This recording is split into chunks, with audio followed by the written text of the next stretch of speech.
다음은 이제 저의 영상들을 봐왔던 분들의 후기입니다. 제가 최고다라는 말을 하지 않겠습니다. 최근에 합류한 홍스맨 요원들의 말을 빌리겠습니다. 안녕하십니까, 홍스맨입니다. 오늘은 영포자였던 제가 일타 강사가 되어서 수만 명의 학생들을 가르치고 소통하면서 느꼈던 절대 피하는 영어 공부 방법 5가지에 대해서 말씀드리겠습니다. 이 방법만 피하시면 영어 실력은 무조건 따라오게 되어 있습니다. 반드시 경계해야 할 5가지 방법입니다. 문법 영어 열심히 공부해야지, 나는 너를 사랑해, 한번 쭉 읽어보세요. 전혀 공감이 안 되시죠? 이 하나하나의 이야기는 제가 마지막 부분에 파헤치면서 방법을 제시하겠습니다. 끝까지 집중해주세요. 그래도 하나 더 체크해보겠습니다. 여러분들이 요즘 많이 하고 있는 MBTI보다 영어 안에서는 이 부분이 더 중요합니다. 해당 사항이 몇 개가 있는지 체크해보세요. 아마 4개에서 5개는 yes를 외치셨을 겁니다. 그럼 10년 동안 했지만 아직도 영어가 어렵다는 것 공감하실 겁니다. 근데 왜 이렇게 어려운지에 대한 생각해보신 적 있으신가요? 하루 온종일, 아니 1시간만이라도 진지하게 고민해보신 적 있을까요? 없으실 겁니다. 이유는 우리가 배울 때 있어서만큼 굉장히 순종적입니다. 그러다 보니까 영어가 안 되는 이유는 전부 다 내 탓이야라고 생각을 하고 있어요. 결론부터 말씀드리면 영어가 어려웠던 이유는 여러분들 탓이 아닙니다. 여러분들의 지능에 문제가 있는 것도 아니고요, 언어 능력에 문제가 있는 것도 아니고요, 누가 해도 안 될 수밖에 없었던 것들을 그동안 가르치고 있고 지금도 그런 가르침들이 많이 있습니다. 아니, 알겠으니까 이제 좀 알려주라. 그 5가지 비법 좀 알려주라. 알려드리겠습니다. 영포자가 영어 능력자가 되는 법, 전략 5가지. 아니, 알려주라고. 저게 뭔데 또 알려줘. 영어 능력자가 되기 위해서는 버리기 전략을 선택하셔야 됩니다. 다 버리셔야 됩니다.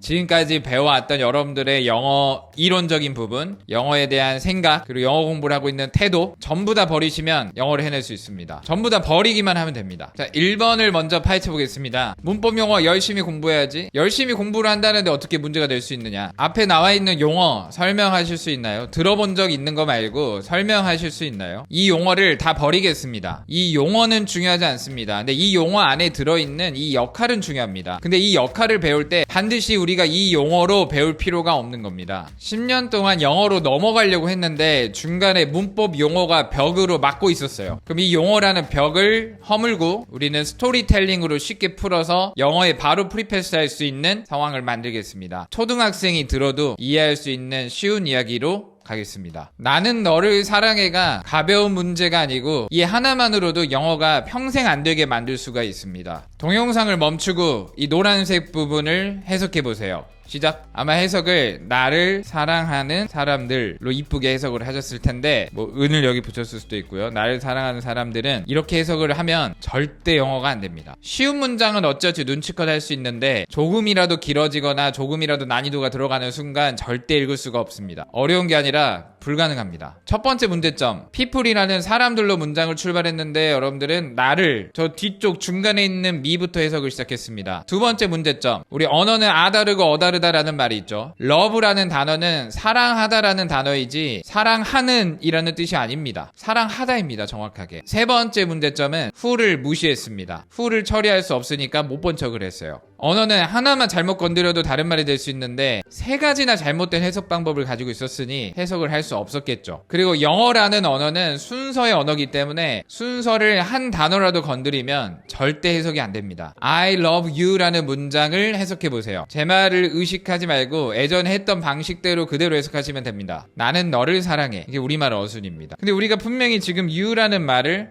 너를로 해석을 했다는 겁니다. 너는도 아니고 너이다도 아니고 너를로 해석을 정확하게 하셨어요. 근데 어떻게 너를로 해석을 했나요? you 다음에는 을을 같은 게 붙어있지 않는데. 자, 눈으로 한번 쓱 봐보세요. 우리말은 말꼬리에 따라서 의미가 다 바뀌죠. 변형되죠. 조사라고 부르는데 변형됐습니다. 근데 영어에서는 너는인지 너를인지 너이다 너야 뭐든 간에 그냥 you로 씁니다. 알아서 하라는 거예요. 나는 너를 사랑한다의 해석법이 얼마나 잘못된 건지 이제 아시겠나요? I를 잊고 love를 무시하고 you로 바로 넘어가는 순간 이 you가 너는인지 너를인지 너이다인지 너다인지 해석할 수 있는 방법은 없습니다. 어려운 게 아니라 절대 해석할 수 없어요. 그럼 you가 너를이 될 수 있는 유일한 방법은 나는 사랑합니다. 누구를? 당신을. 순서적으로 을을이 궁금했기 때문에 you가 눈치껏 너를이 됐던 겁니다. love가 스위치였죠. 그럼 결론은 왔다 갔다 해석법이 불가능한데 지금도 나는 너를 사랑해로 해석하시는 분들이 있고 지금 당장 오늘 나온 영어책 뭐 토익책 뭐든 간에 번역을 보면 전부 다 왔다 갔다 해석이 되어 있습니다. 여러분들 보고 왔다 갔다 해석하라고 부추기고 있어요. 왔다 갔다 해석하면 영어는 어려워지는 게 아니라 불가능해진다. 세 번째 부분을 파고들겠습니다. 토익은 스킬이지 수업 열심히 들어야 되겠다. 알아두면 좋긴 합니다. 근데 전적으로 의존해서는 안 됩니다. 시험에서 스킬로만 풀 수 있는 문제는 50%도 안 됩니다. 그럼 나머지는 어떻게 할 건가요? 그 토익의 추세가 점점 더 잘 읽고 잘 듣는 사람에게 고득점을 주겠다라는 트렌드에 있고 그게 맞죠? 출제자의 입장을 한 번만 생각해 보세요. 영어를 잘 읽을 수 있는지 들을 수 있는지가 궁금한데 대충 읽지도 않고 듣지도 않고 스킬로 대충 풀고 가면 고득점을 받으면 자존심이 상하겠죠. 그리고 공부 좀 멋있게 좀 합시다. 10년 동안 영어 했는데 스킬로 대충 때려 맞추고 영어 점수 얻어가서 만족하실 건가요? 끝을 봐야 되지 않겠습니까? 10년을 했는데 내가 영어를 할 줄 아는 그 실력을 남겨야 되지 않겠습니까? 갑자기 또 흥분했네요. 수업을 열심히 듣겠다는데 어떻게 이 부분까지도 문제가 될 수 있나요? 문제가 될 수 있습니다. 여기서 수업만 열심히 들어야지로 여러분들이 전환되거든요. 의외로 공부하는 법을 모르시는 분들이 진짜 많다는 거를 가르치면서 알았어요. 저도 학습자일 때는 잘 몰랐거든요. 그냥 일타 강사의 수업, 잘 가르치는 사람의 수업만 열심히 들으면 내가 한 달 동안 빠지지 않고 열심히 들었기 때문에 나의 성적이 비례해서 올라갈 거다라고 생각을 하는데 절대 그렇지가 않습니다. 수업만 듣는 것이 어떤 느낌이랑 비슷하냐면요. 수영을 배우러 갔는데 물에 절대 들어가지 않는 것과 똑같습니다. 앉아서 이론을 계속 듣는 거야. 아, 이럴 때는 팔을 이렇게 구부리고 발에 이렇게 킥을 차는 거야. 이해됐어. 이제 집에 가야지. 난 수영할 줄 알아. 라고 착각을 하는 겁니다. 또는 자기 만족을 하는 거예요. 모든 선생님들은 방향만 보여주는 거지 수영이든 공부든 진짜 공부 수영은 결국 본인이 직접 참여해서 끝을 내야 됩니다. 흡수하는 시간의 역할의 중요성을 모르고 빼버린다면 그냥 안 배운 편이 훨씬 낫습니다. 시간 낭비가 되거든요. 그 정확하게 이런 실력이 만들어집니다. 아, 나 그거 아는 건데 아무도 왜 알아주지 않지? 나의 실력을 왜 아무도 알아주지 않지? 그럼 수업 이후에 뭘 해야 됩니까? 당연히 복습을 하셔야 되고요. 복습 외에도 또 영어에서 중요한 거는 영어는 단어량을 채워야 됩니다. 단어를 제가 대신 외워드릴 수는 없어요. LC, 듣기 공부도 듣기 학습도 하셔야 됩니다. 저랑 같이 기대고 들으면 더 잘 들리고 귀가 뚫리나요? 결국 여러분들이 방법을 배우고 들으셔야 됩니다. 제가 수업 시간 초반에 항상 했던 말입니다. 여러분들이 평생 공부했던 3000일의 시간보다 저와 학습 3시간만 하면 평생 공부한 것보다 훨씬 더 뛰어날 거다. 자, 이런 말을 어떻게 할 수 있냐면 왔다 갔다 해석을 하셨죠, 10년 동안. 그럼 제가 왔다 갔다 해석을 안 하는 순간 여러분들 영어를 다 이길 수 있어요. 다시 한번 결론, 영어가 어려운 이유는 여러분들의 잘못이 아니다. 방금 전에 영어는 수업 외에도 단어, LC, 뭐 복습 이런 것이 중요하다. 오늘부터 열심히 해야지. 또 이게 문제가 되나요? 그럼 뭘 하라는 건가요 도대체? 사실 제가 제일 들으면 안 되는 수업 중에 하나가 단어랑 LC라고 생각합니다. 수업을 들으면 안 들은 것보단 낫겠지만 그게 여러분들의 어떤 주도적인 학습을 망친다고 생각합니다. 무조건 단어와 LC는 직접 혼자서 하셔야 됩니다. 단어 자주 보고요.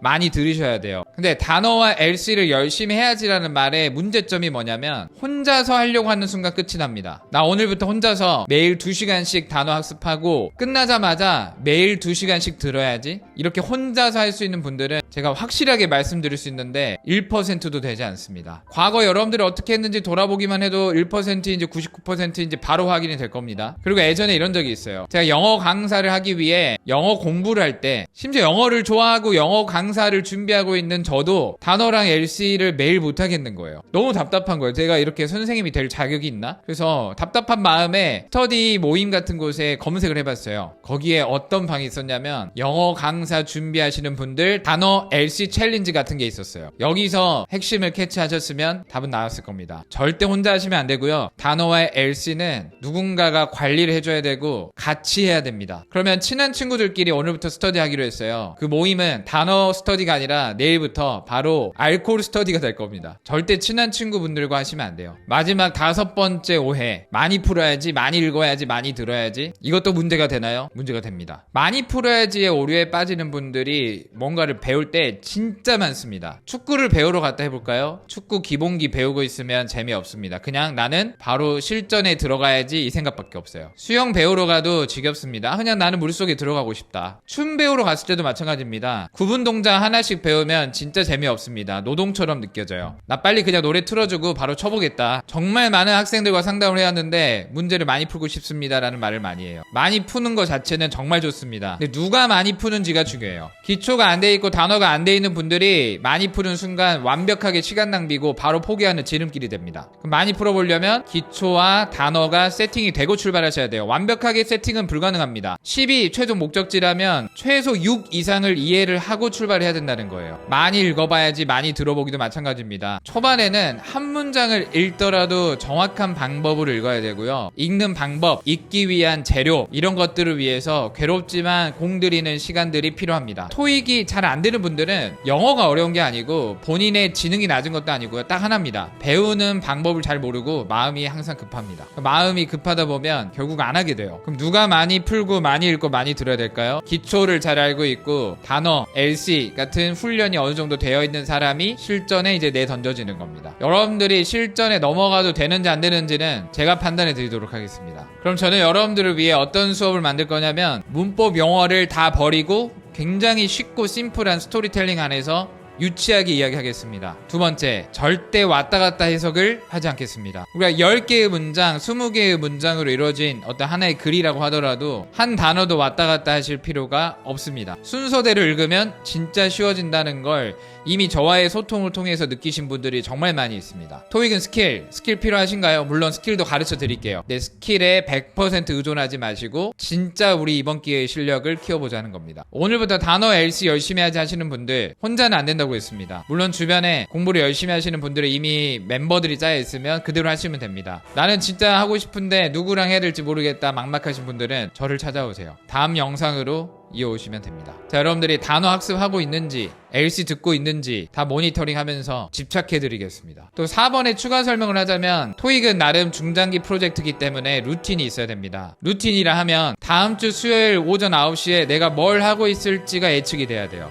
다음 주 수요일 오전 9시 나 그때 단어 외우는 시간이야 라고 이렇게 루틴이 수업 시간처럼 고정되어 있어야 됩니다. 5번 많이 풀어야지 많이 읽어야지 많이 들어야지 전에 기초가 중요하다 그랬죠. 제가 그 기초를 가장 쉽게 설명해 드리도록 하겠습니다. 두 종류의 사람이 있다고 생각합니다. 쉬는 날 늦잠 자고 일어나면 와 진짜 나 잘 잤다 상쾌하다 이제 한 1시 2시 됐으니까 지금부터 공부 시작해봐야지 라는 부류가 있고, 쉬는 날 늦잠 잤네 나는 망했다 나는 패배자고 나는 할 수 있는 게 아무것도 없어 일찍 일어나서 공부하고 싶은데 누가 나 좀 깨워주면 안 될까? 나 진짜 좀 힘들다. 노란색 영역에 해당하시는 분들은 다음 영상으로 이어오세요. 그렇지 않은 분들은 여러분들 스타일대로 열심히 공부해 나가시면 되겠습니다. 노란색 분들 다음 강의로 넘어가겠습니다. 따라오세요. 제가 멱살 잡고 진행하는 새벽 6시에 시작하는 미라클 모닝 프로그램에 참여하고자 하시는 분들은 지금 링크 주소를 클릭하셔서 다음 영상을 확인하시고 저에게 개인적으로 문의하시면 되겠습니다. 오늘은 여기서 마무리하겠습니다. 단 아무나 합류할 수 없습니다. 열심히 하고자 하는 의지가 있는 분들만 지원해주세요.